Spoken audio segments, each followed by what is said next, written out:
We love it. We hate it. We don't want to be with it, but we can't leave it. And, for something that was supposed to be fun, it sure feels like almost like abusive to so many people I talk to.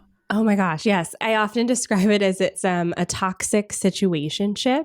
It's almost like that ex-boyfriend who always comes calling back but never quite lets you meet his parents, It's like you're not getting that close. And I do think social media is that way because a lot of us just follow along with whatever the app tells us to do and without really analyzing what their goal is. So let's take Instagram, for instance. We log in. If you start creating an account, it's instantly telling you what to do. Put your photo here, create your profile, post here. Oh, look, you got engagement. Let's get more. And so we start chasing that because that's what the app tells us to do. We see everyone else doing it, so we keep doing that without stopping to think, what's in this for me? Why am I doing this for me? How is this nourishing me? And so I think part of it is recognizing that Instagram, their currency is your attention and they're selling ads. Well, hey there, and welcome back to the Driven Woman Entrepreneur Podcast. This is your host, Diane Wingert, and that little snippet was from today's guest, social media strategist, Andrea Jones.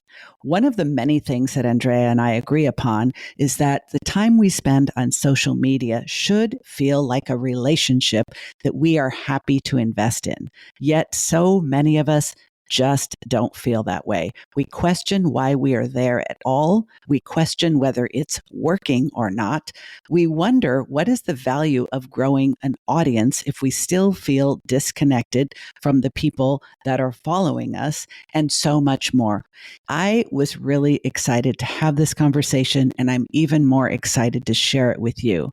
If you have been feeling kind of burned out, if you have had fantasies about just yanking yourself off of Instagram or LinkedIn or all of the platforms, but you're still there and feeling conflicted, I know you're going to get tremendous insight and value from this conversation. Here we go.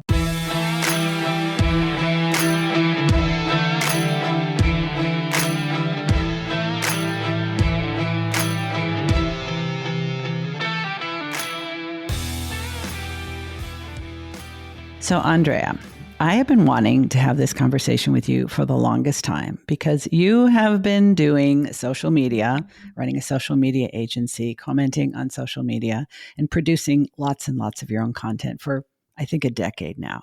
But something I've noticed is in the last couple of years, your perspective has been evolving.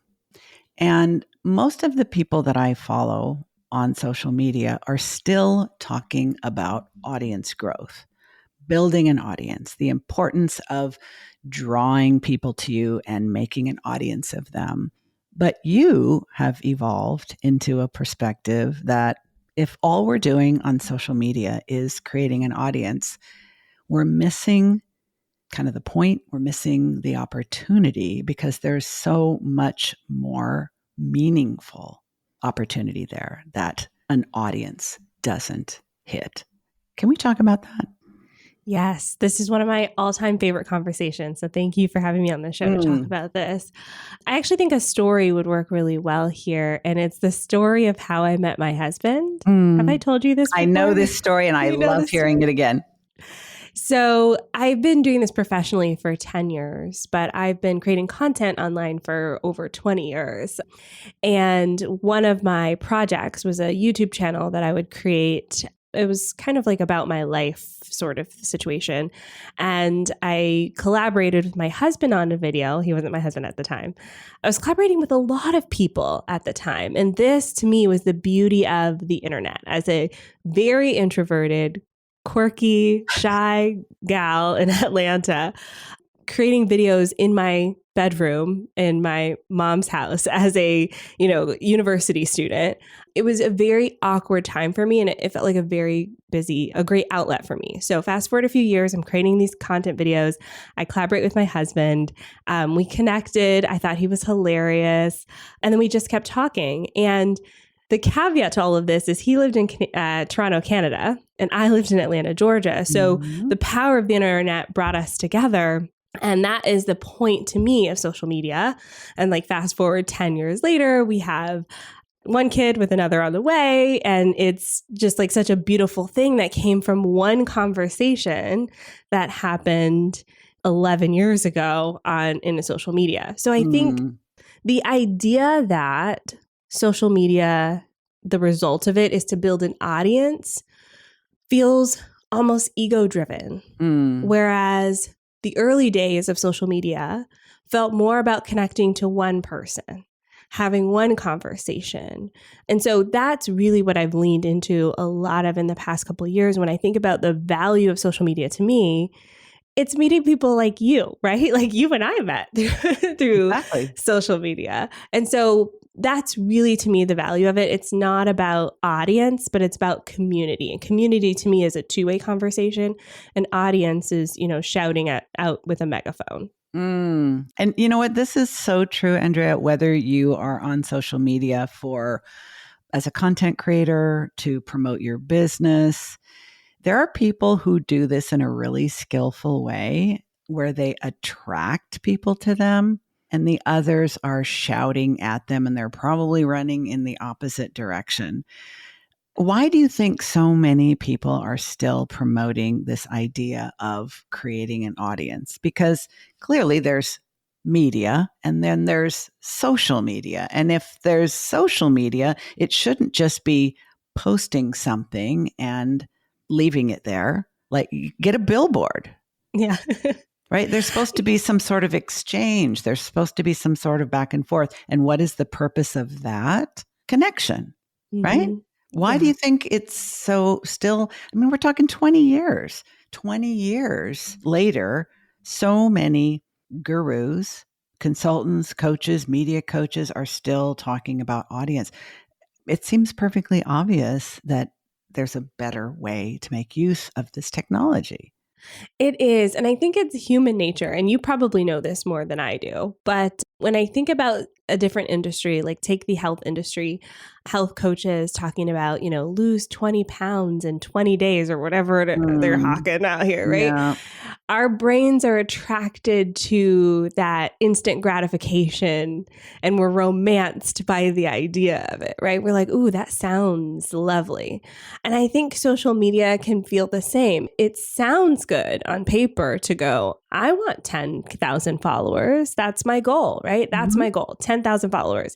It sounds great, but it's not sustainable. It's not healthy to chase that as an individual person. And I think it can be really detrimental to building connections because any connection you make is not enough.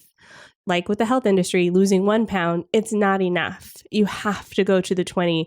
Or why are we even focusing on pounds anyways? Why don't we focus on living a healthy life, right? So it's like those questions are a lot of the questions that I have for social media and marketing at large. It's, really digging into why do we want audience growth in the first place? Well, because it's being sold to us as the magical pill that will change everything about your business, when the reality is that little magical pill works for 0.5% of people, and the rest of us are just giving money to the person who invented it because it's a little bit of a snake oil situation. And I'm saying that as someone who deeply cares about social media. I'm very passionate about it.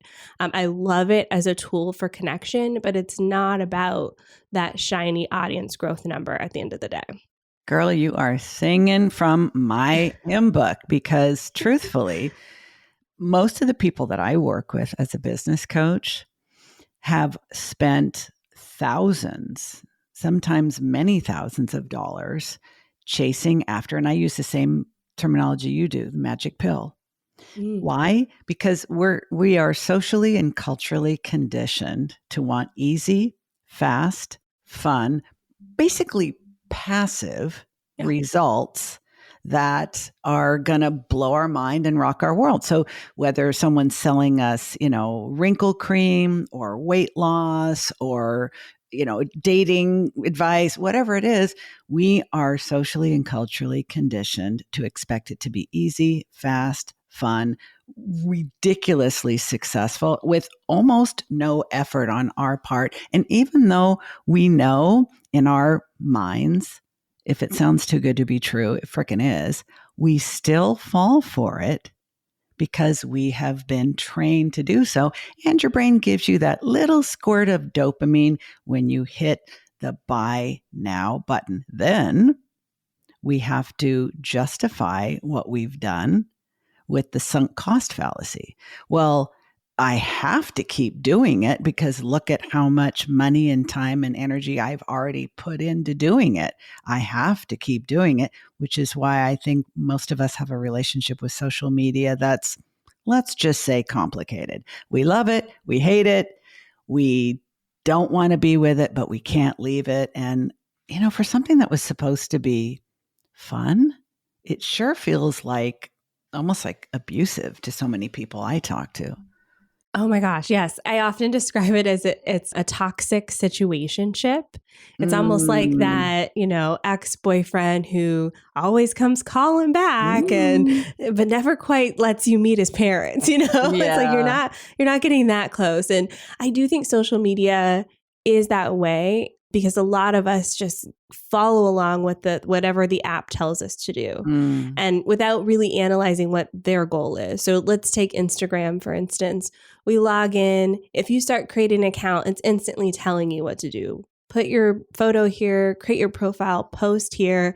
Oh, look, you got engagement. Let's get more. And so we start chasing that because that's what the app tells us to do. We see everyone else doing it, so we keep doing that without stopping to think, what's in this for me? Why am I doing this for me? How is this nourishing me?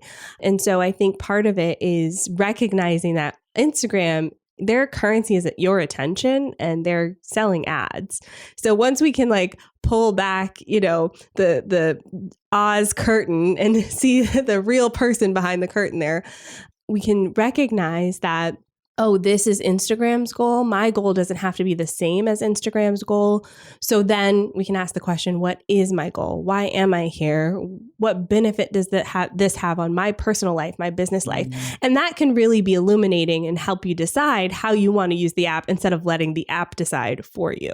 And you're talking about really being mindful, intentional, strategic, and that requires a level of critical thinking and self-awareness that we completely bypass when we're just following the herd, when we're just doing what everyone else is doing, when we're paying a course, a program, a coach to say, just tell me what time of day to post. Just tell me how many characters. Just tell me how many hashtags. Just tell me what length should my reels be. And so many people are just desperate to be given a formula. Just tell me what to do. For me, when someone hires me to help them with their business and they say, okay, look, just tell me what to do, like word for word, and I'll do it. And I'm like, honey, I'm not for you because you're going to end up with something that you hate because you had no investment in choosing it. Like, no. And I think that's you're absolutely right. We're just doing what everyone else is doing and what we think we're supposed to do. And we've been told it works without asking ourselves the most important questions. Why am I even here? What are my goals? How do I know when I'm reaching them? How do I feel when I reach them? How do I know when enough is enough? Will enough ever be enough? Like we're just bypassing all that really important critical thinking. Yeah. And it goes so much farther than social media as well. All of those questions are important in every aspect of our business. So, when I think about revenue goals, for instance, chasing after that feels very similar to chasing after audience growth goals. You have to stop and ask yourself, why? What's required to get there? And am I willing to do what's required to get there? So, for example, I was looking at my data from this past year, looking at the posts that worked really well. And one of the posts that worked really well was a little bit of like a trendy, here's what's happening right now on TikTok. It's one of my highest viewed posts. And I thought to myself, I could absolutely go down this road. I could attract more quote unquote audience.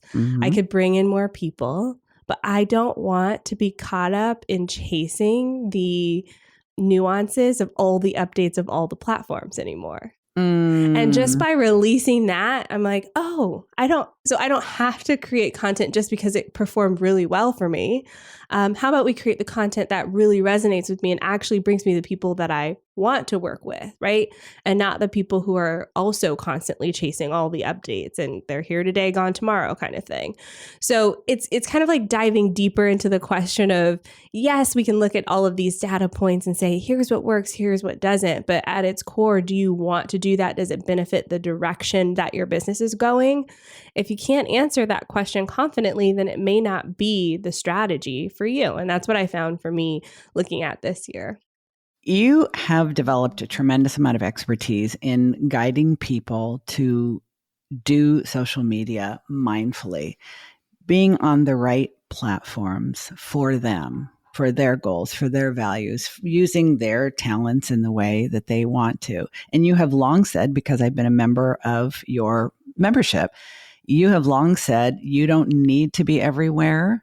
You don't want to be everywhere. You will not show up skillfully everywhere. Like, don't do it. And I still did it. I was paying you to guide me and to lead me and to teach me. And you were very clear with everyone in, the Savvy Social group. Don't try to be everywhere. It doesn't work.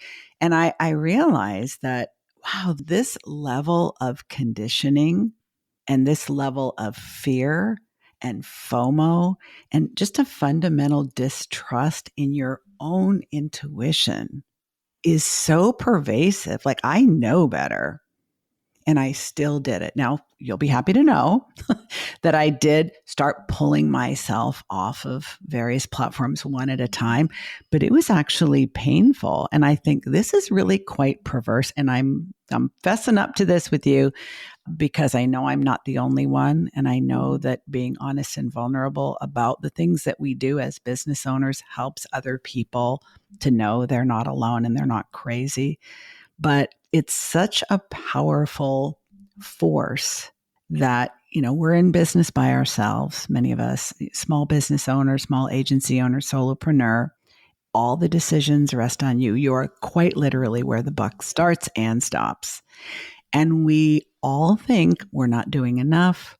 We're not doing the right thing. We're not doing enough of the right thing. And so having the presence of mind to be more intentional, to be more mindful, and to practice constraint, this is no small thing. Yeah, and it's a huge decision to make. And when you said FOMO, that you nailed it, because it really does feel like being invited to a party, stepping through the door and then going, I'm going to leave early, right? Before, before the DJ even gets started or whatever the case may be. So it feels a lot like leaving a party before it's even started. And we feel like we're missing out on something huge, because that's frankly what marketers have sold us, is that you are going to miss out if you don't participate in this platform. I'm a huge champion of people leaving platforms. I left Twitter this past year, X, formerly known as Twitter. And I got a little flack for it from some of my marketing colleagues. And I was like, I just don't see a space here for me anymore. And frankly, I haven't for quite a long time. The transfer of ownership just was the nail in the coffin for me. So I think that feels like we have to justify it to not only the world around us, but to ourselves, because we're missing out on something huge.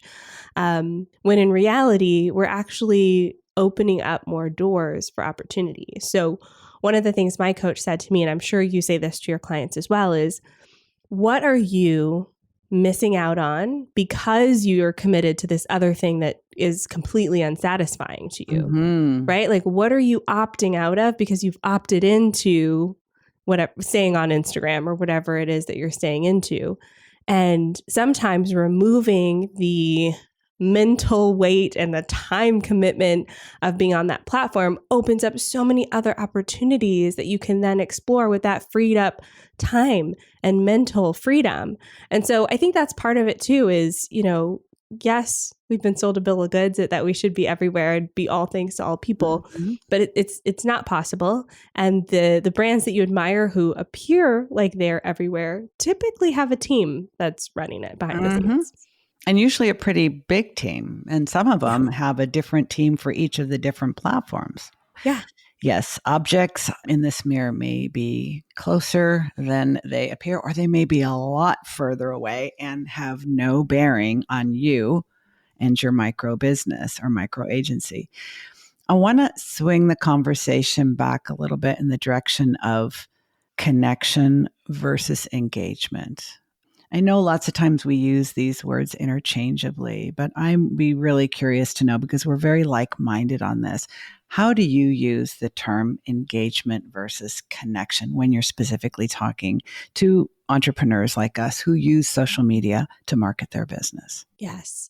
So I think engagement can feel surface level, and it typically is a statistic that, again, the apps give us. So I keep using Instagram as an example because with a lot of my students and clients, it tends to be the sticking point for a lot of folks. But Instagram has this fake notification that says 80% of people have engaged with this post, or this post has gotten 80% more engagement. And the goal of it is to get you to open the app again so that you're scrolling again, so that you're in their app again. And if you actually run the numbers, it's not 80% increase in engagement. So engagement is a metric the app uses to say, hey, people are signaling that this post is important. It could be a like, it could be a comment. To me, that's very surface level.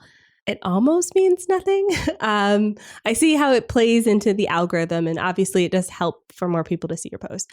Connection to me is a deeper conversation. And connections for me also mostly happen on what I call dark social, or maybe like the underground of social, which is typically in a DM, so direct message. So not something that's visible to everyone or public conversation. And so that's really where the connection point comes for me. And connection goes beyond a simple comment on someone's post. It goes a little bit deeper into actually getting to know that person. And I think this is a lot like building any relationship in the real world, dating relationships, friend relationships. It's not one conversation and yay, we're best friends now, right? Like usually it's years and years of micro interactions that builds a relationship with someone, and it can't be manufactured.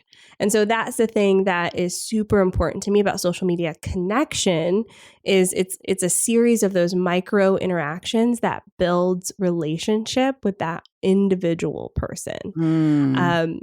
And sometimes when I talk about this to my business friends who, like you mentioned, want the path, they want the answer. Sometimes they say, okay, well, give me a spreadsheet where I can track all of this. And as much as I love a spreadsheet, yes, you do. I know that. I love a spreadsheet. There's no way to track this part of it. I'm sorry. It's once you start tracking it, to me, it's like tracking audience growth. There's something that diminishes the value of each individual relationship when you start combining them and adding and subtracting and calculating, okay, I talked to this person 2 weeks ago, so I would reach out to them again. It doesn't feel genuine.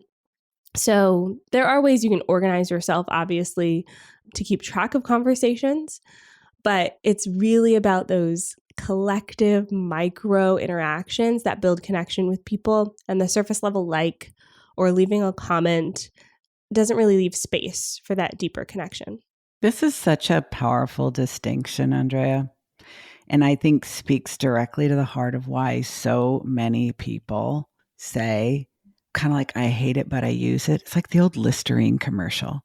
I hate it, but I use it, because they're just not getting a meaningful piece of feedback. I mean, to me, it's like, yeah, I got more likes on this. I got more comments on this.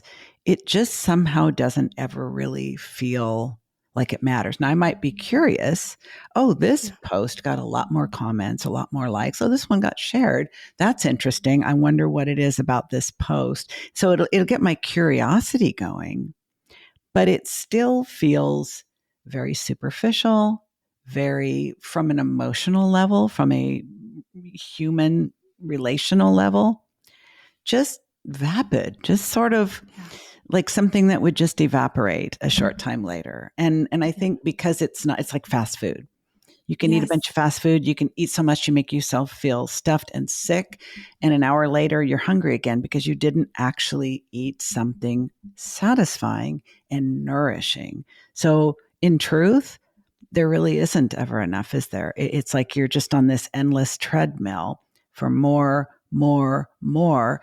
And yet more of what? More of something that really doesn't fundamentally satisfy you. Yeah, and I think this is where this word scaling comes from too, where people think they want to scale and get as many, touch points as possible and repurpose their content as many places as possible. And I think there is a danger in that, especially for micro business owners, because well, frankly, our businesses don't need it, right? To have a successful business, we don't need all of that.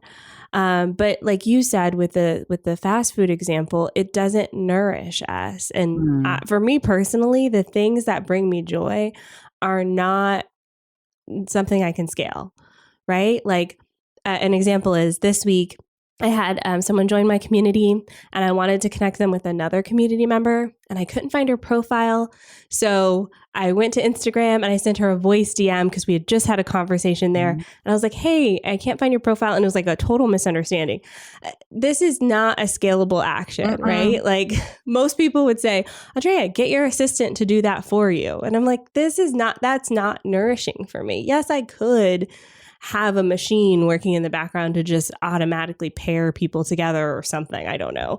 But there's something intrinsically satisfying when I connect one person to another person. And that to me is a value of community. It's not about how many individuals can I get to pay attention to me. To me, it's about how can I have them to have conversations with each other that aren't centered around me at all? Like, you meet this person, go forth and be awesome. I think it kind of feels like, a matchmaker. Like if your friend's a matchmaker and, at your wedding, they're like, I matched you two together. I feel like it's similar to that feeling where it's like, hey, I helped you find your person. And it's not a scalable action and it's not something that I can replicate on demand, but it's incredibly satisfying. And so that's part of the connection piece for me too. I love everything about this so much, because we've all been influenced by the messages we've all been hearing. We're part of the same community, female entrepreneurs. We're all hearing, first it was you want to make six figures. Then that wasn't enough. Now we're going for seven figure. Now we're in the 2 comma club. And we don't want to do one-on-one work anymore because that's trading dollars for hours. We want to scale. So we need a leveraged offer that we can scale. And everybody's like, okay, dutiful little sheep going along. And well, I guess I want this. And unfortunately, as people who are socialized as female are told what they're supposed to want, what they're supposed to care about, how they're supposed to behave. So we're kind of used to it. So like, okay, I guess I thought I was doing pretty good because I got to my 6 figures, but now I'm hearing that actually I'm not doing very good at all. So now I got to shoot for 7. Now I have to grow a team. Now I have to have a scalable offer. And I remember in my former career as a psychotherapist, I crawled up the food chain. You better believe I did. I crawled all the way up. I was a clinical director of a huge agency running multiple programs, many millions of dollars of mental health services delivered under my name. And the further and further and further I got away from dealing with individual clients, the more miserable I was. I eventually stepped off the path. I opened a private practice. I didn't even do couples work or family work. I worked with individuals. Why? Because I could have those micro moments. I could have those deep, meaningful, transformational conversations and connections that changed people's lives and changed me. So I'm really relieved to hear other people I respect as leaders talking about things that don't scale and why they matter so much and why we don't need to get rid of our group programs and our courses and all that, because there's certainly a place for that. But if we think that we should expect satisfaction from superficial transactional situationships and it's not working for us, it's not an us problem. It's a them problem. It is engineered to be superficially and briefly satisfying. So we come back and do it again and again and again and again. This reminds me so much of the Chat GPT AI conversation as well, because it feels, in theory, it's gratifying, but in reality, it creates so much impersonalization that I actually think those unscalable personal touches are becoming even more valuable, right? Like, we don't want to talk to robots. I mean, I don't want to talk to robots. I want a real person. And if I'm calling someone and there's an automated message, I'm waiting to press 0 so I can talk to a real person, right? And so I think that piece of it, especially for, businesses like ours, where we're not like mega conglomerates, that personal touch will actually carry us a lot further. And as much as people talk about audience and scaling, at the end of the day, you're constantly going to be chasing that thing. And if you have a great offer, a great product, a great service, you don't really need a lot of clients to be able to build a referral network. And then you don't really need all of the marketing to like bring in new clients, because your reputation, precedes you. I mean, I think that's, I know sometimes I talk myself out of a job with people because they're like, I want to work with you, Andrea. And I'm like, do you really? Do you need this? And so I think that's part of it, is, trying to figure out where you're going in your business and how social media truly has an impact on that direction, because a lot of us don't need the heavy lift that we're being sold. We don't need, the daily posting and, making sure that we, spend hours on the platform. I think someone said they posted TikTok 3 times a day. And I was like, oh Lord, this is not for me, not for me. And so, some of these things, like, yes, they can work. I can show you the numbers. You're going to get lots of followers, but does it make a difference to your business? That's the real question. And your life. Yes. And your life, because I think especially as small business owners, agency owners, solopreneurs, we are our business. Our business is us. This is not just our livelihood. It is, in fact, our life. Our life is the moments of how we spend our time, our energy, our effort, our focus, our attention, our passion, our love, our drive. It's how we're spending it. And they're precious and few.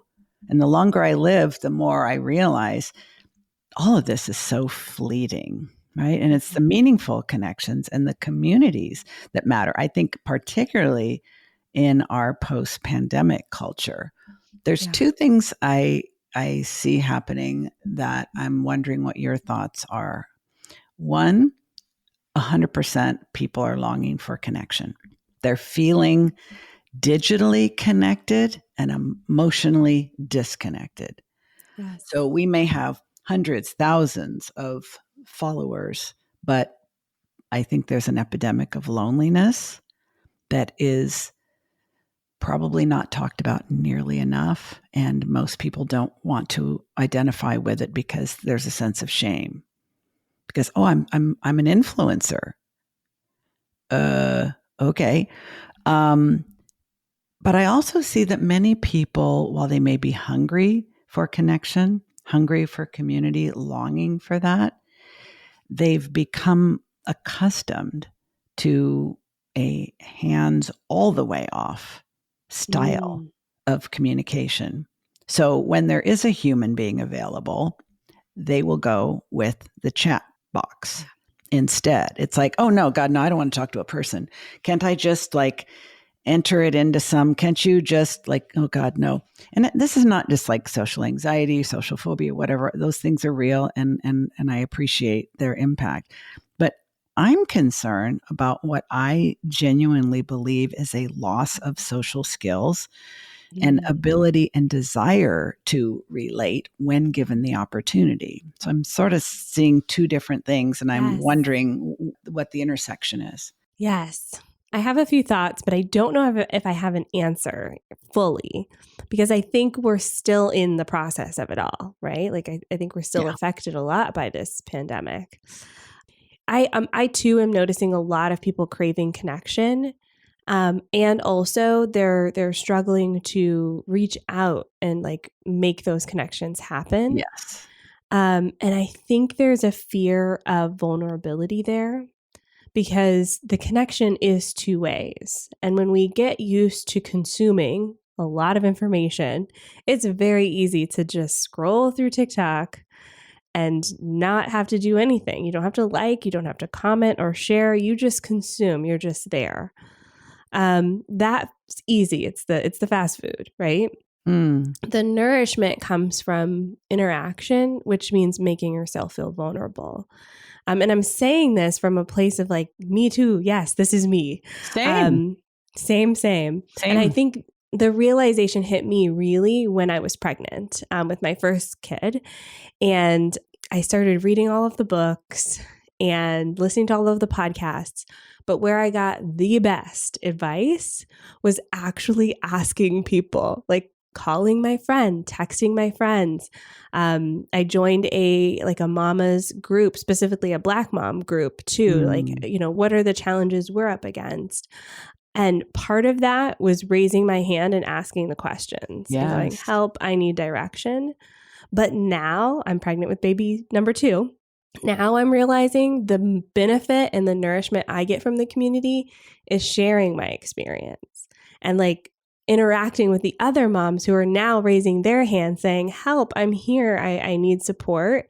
One of my friends just got pregnant with her first, and she was texting me last night.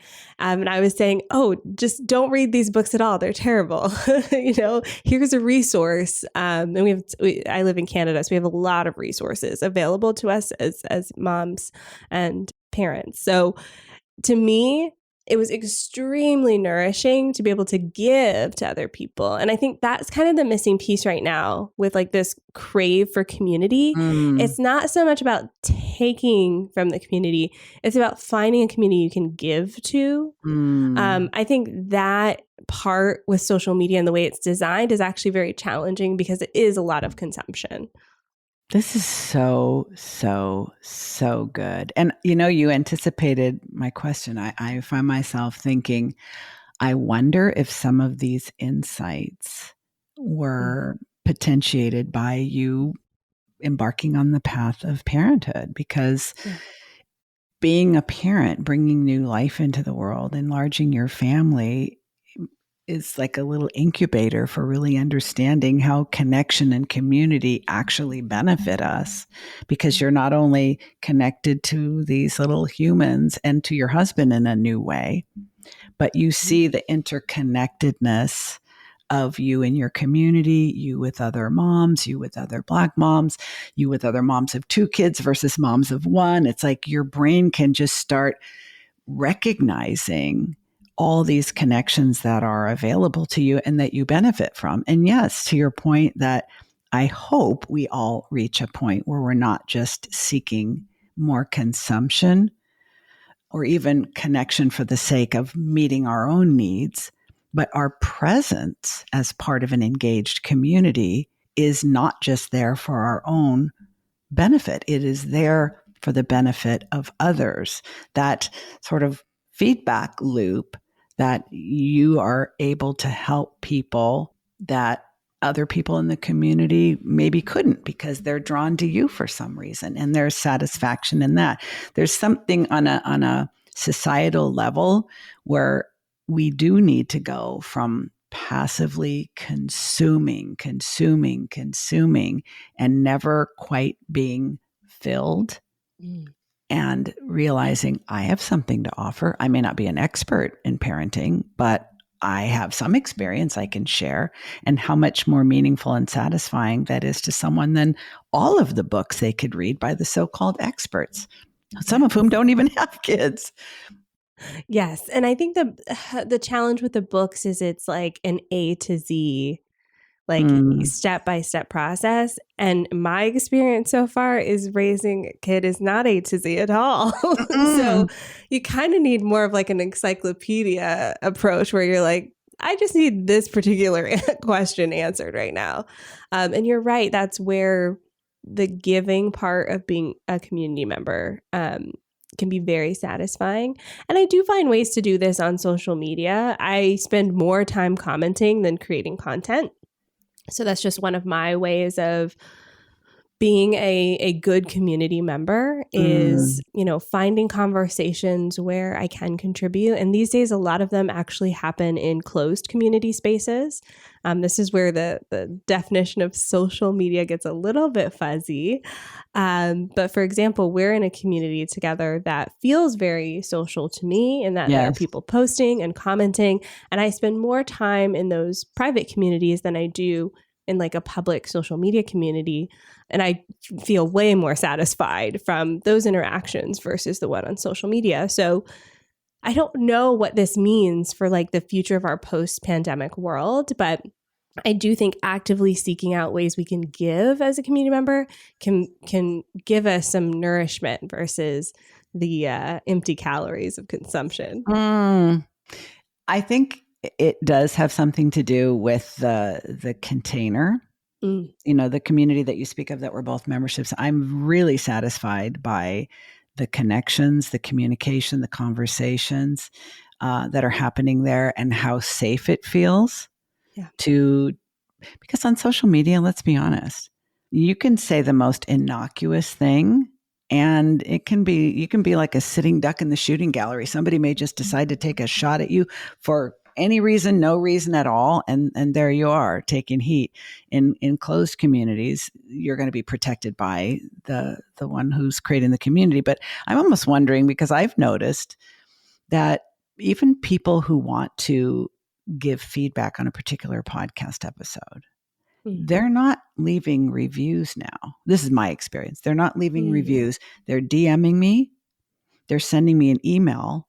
They're going to my website and they're leaving their feedback on the SpeakPipe widget, because that's a personal, private, one-on-one connection. And I have a reputation like you. I respond personally. Yeah. You're going to send me a personal message. You're going to hear from me. You're not going to hear from someone on my team.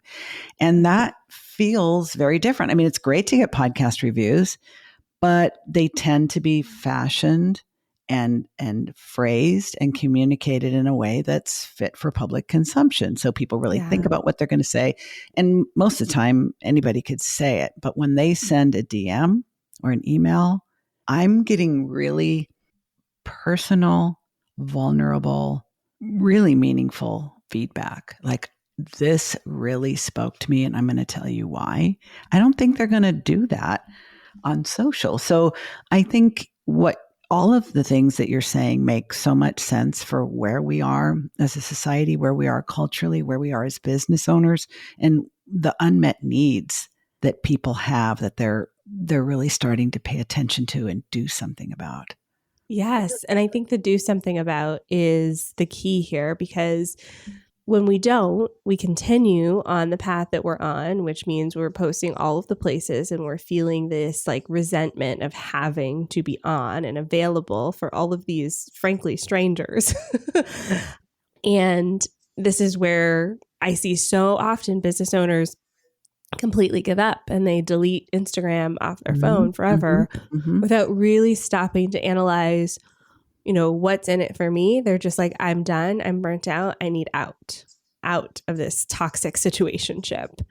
And so this kind of analytical process could be very helpful to figure out if you do need out. If you do need out, yes, absolutely take it. And there's still space to have meaningful connection on social media. And oftentimes for me, it's a starting point, or it's just a continuation of a conversation I had somewhere else with someone. But it's that one-to-one conversation that I love the most about it. You mentioned a moment ago, Andrea, that commenting more and posting less. Yeah. And I'm creating this whole less but better for 2024. It makes a lot of sense. If you are engaging with other people's content, you are making a contribution to a conversation that someone else started instead of hijacking the conversation and say, hey, but wait, this is what I have to say. Or hey, look over here. Or, hey, listen, I want to tell you this thing. It's like, no, you're making a contribution to a conversation that someone else already started. So posting less and commenting more is naturally a way to create more connection and possibly community, because sometimes other people start then commenting on your stuff. What are some other simple but strategic ways that we can start taking these little steps and then kind of measuring the result of how it feels to do so? Yes. Yes. I'm a huge fan of commenting over posting. And I like to comment as if I were posting, right? So it's not just, congratulations or nice pic or, well done. It's really, if someone's asking a question, pausing and taking a moment to reflect and see how you can contribute to the conversation. Yeah, it takes some time. And sometimes I only get one comment out in a day. Some days I'm on fire and I'm like, oh, I know what I'm going to say for all of these things. So that's one of the things that really helps for me. I also use social media as a discovery tool. So oftentimes when I'm looking for new partnerships or new podcasts to listen to, I start with social media. And so I use it as almost like a research tool, which I also find very satisfying. And then if I find someone who I do resonate with and connect with them, I'll also probably send them a direct message and tell them a little bit about why I connected with them. I used to teach a strategy about, try to connect with 10 people a day, 5 days a week. But honestly, it can't be that calculated. You lose some of the magic of it when you start calculating it out that way. So I typically look at, what do I need in my business and reach out and build connections that way. And the only examples I have are ones from years ago, because the connections I'm making now are going to take years before they kind of incubate. But one of my favorite examples of this is a guy named Travis Brown. I was looking for a podcast editor and I was reaching out to a bunch of people on Instagram and saying, hey, I'm looking for a podcast editor. Do you want to connect? And he was one of the people who I connected with, had, the consultation call, ended up hiring him. And then we became friends. And it's like we've gone to conferences together. We share updates about our kids because he's got 2 kids. They're a little bit older than mine. So I've been asking him like parent of 2 kids questions, He's now pivoted to work. We work in the same field now. He started in podcasting. Now he's more in social media coaching. And so all of that came from an Instagram DM. And I'm speed talking through it, but I met him in 2018 because that's when I launched a podcast. So 6 years ago, can I do math? It's been a minute. So when I think about the value of some of these micro interactions, they take a long time to incubate. So commenting as a post, sending meaningful connections through research. Those are my two like favoriteest ways to navigate social media as a business owner, because it removes the pressure off of creating content. But the third way I'll give you, if you do want to create content, is creating content that's a response to something happening in your community. And again, this is very challenging because I used to teach a 5-pillar of content method. I remember. I'm easing away from, because it doesn't fit how we navigate social media. It can be very helpful for beginner business owners to have those pillars. But where we see the most success right now is when you have a client conversation and you feel impassioned about something. And if you like writing, you write about it. If you like speaking, you record yourself talking about that situation, because it's tangible, it's real, it's something that's actually happening in your business. Or maybe it's a response to something that's happening in your industry, in the world around you.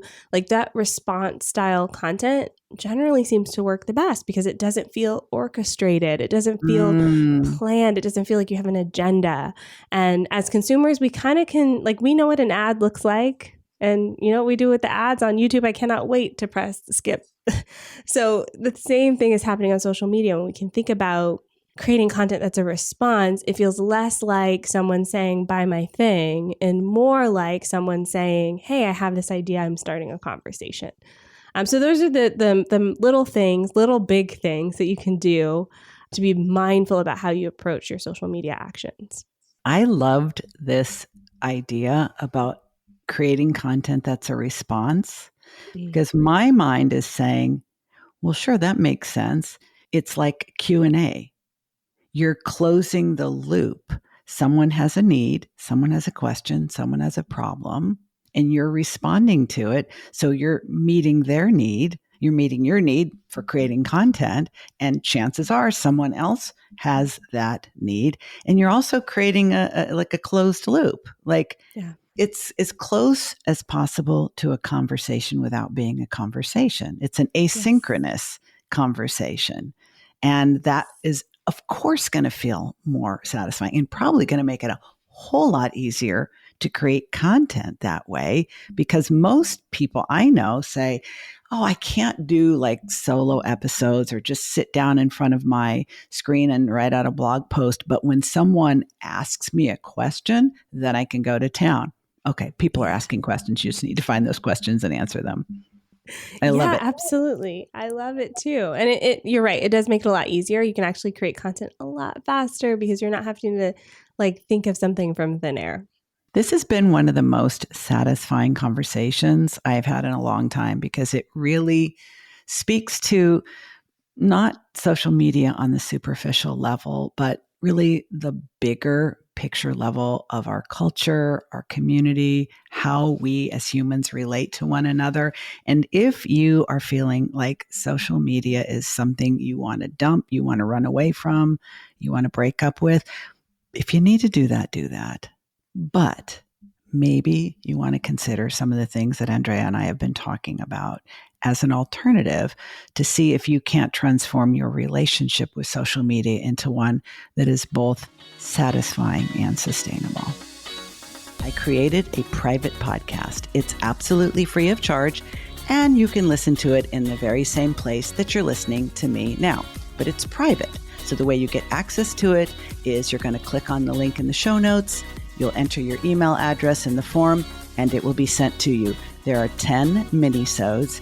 Each of them is a backstage pass into an actual coaching conversation that I have with one of my one-on-one coaching clients. Now, you're only going to hear my voice because privacy and confidentiality are important to me, but you're going to hear what the specific challenge or problem my client was facing and the feedback, advice, or mindset shift that I offered them. In the show notes, you're also going to get key points and takeaways because, as you know, if you're simply listening, nothing changes. It's when you apply what you learn that things begin to pop. So I hope you'll sign up for it. I hope you'll binge right through it. And I especially hope you'll let me know what you think. The link is in the show notes. Go grab it.